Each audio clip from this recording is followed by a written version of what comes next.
An 11-year-old girl thought she was doing the right thing when she concocted a plan to end a teacher's inappropriate behavior. After the educator was fired, however, the school had an odd way of thanking the child for ending the abuse that took place within their walls. Brianna Cooper was just 11 years old when she decided she had to stand up and defend a classmate at Samuel Gaines Academy in Fort Pierce, Florida, after a St. Lucie County teacher went too far. Tired of hearing her teacher being mean to another student like the educator had done so many times before, Brianna decided to take matters into her own hands, using the only tool she had as a weapon against the woman. Rather than stand by and watch her classmate become a victim, Brianna took a stand. Without the teacher noticing, Brianna pulled out her cell phone and began to record what many have called inappropriate comments for a teacher. "Don't let size fool you, I will drop you," the teacher threatened a student in the recording Brianna captured. "You don't know me, that's all I'm saying, so don't give me no look," the unnamed educator continued. "You're the biggest kid in 5th grade, and you're acting like the smallest one," the science teacher added as she berated Brianna's classmate. "I wonder what your mom looks like," she said, further insulting the student. Knowing the teacher had been mean to students before and finally armed with the evidence to prove it, Brianna turned the recording over to school officials. The staff at Sam Gaines Academy investigated the incident involving unprofessional behavior by the teacher and took swift, appropriate action, the St. Lucie County School District said in a statement. The teacher was dismissed and no longer works for the school system. The teacher was fired, effectively ending her verbal abuse of her students. But if Brianna Cooper thought she'd get a thank you for stepping up against the bullying, she was greatly mistaken. Instead of being applauded for her bravery, she was summoned to the principal's office. There, Brianna was suspended for 5 days for making the recording, which the school alleged was illegal. But, according to the law, recording someone without their permission can be legal if there is not a reasonable expectation of privacy. Florida recording law states, Florida makes it a crime to intercept or record a wire, oral, or electronic communication in Florida unless all parties to the communication consent.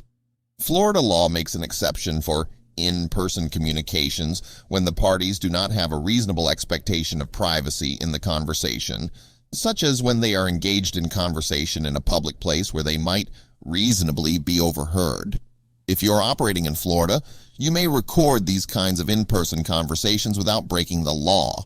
However, you should always get the consent of all parties before recording any telephone conversation, and any in-person that common sense tells you is private. Brianna's school claimed the teacher had an expectation of privacy even in a large public classroom.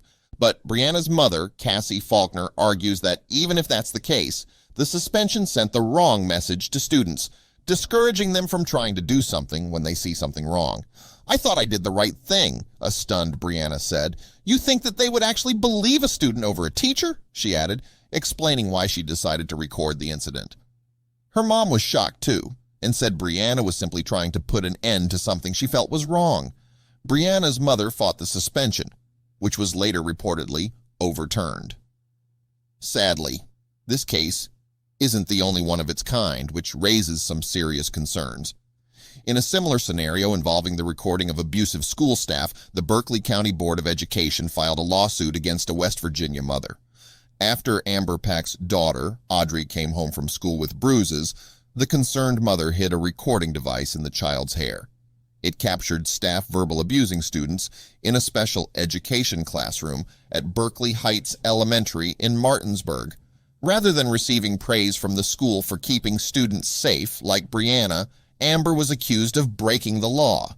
The lawsuit against the mother was dropped after a large call from the public on social media, suggesting the school board needed to be replaced in the next election. The question still remains, however, why was there a lawsuit filed against the mother at all? The same can be asked about Brianna Cooper and her suspension.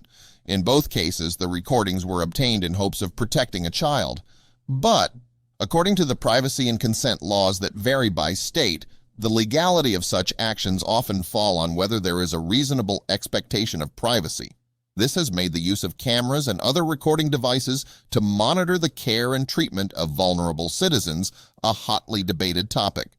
The question becomes whether there should be a reasonable expectation of privacy in a public classroom, or whether evidence of abuse captured by these means should have any legal protection whatsoever.